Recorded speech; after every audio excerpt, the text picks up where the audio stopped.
வணக்கம். Welcome to அழகி channel. வாங்க, இன்றைக்கி நம்ம வீட்டு எலுமிச்சை மரம் எவ்வளோ அழகாக தளன்னு கொழுந்தாக வந்திருக்குன்னு காமிக்கிறேன் உங்களுக்கு.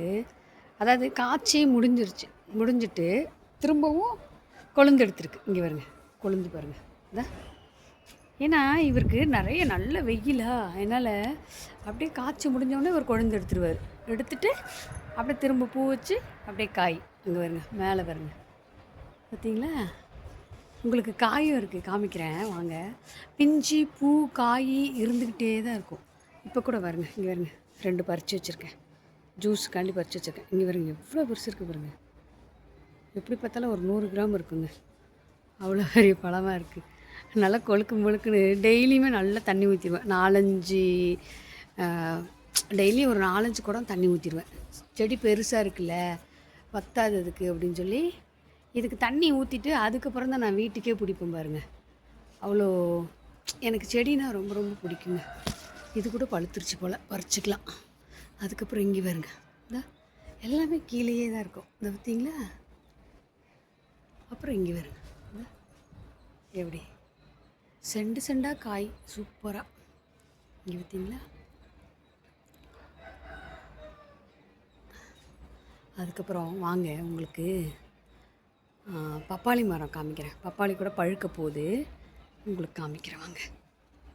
வாடா, வீடு எடுத்துகிட்டே போய்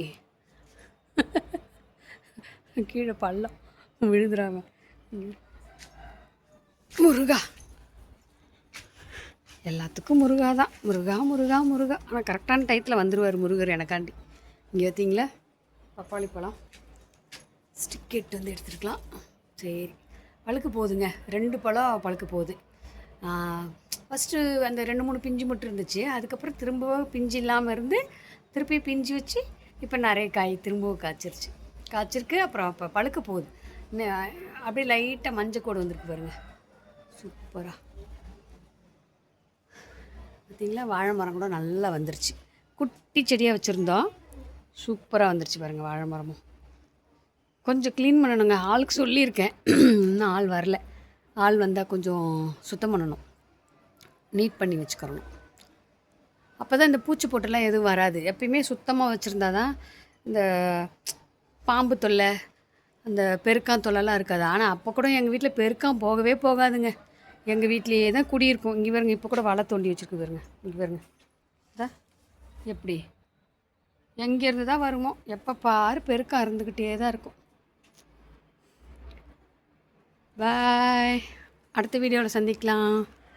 வாழை மரம் முழுக்குன்னு இருக்காரு.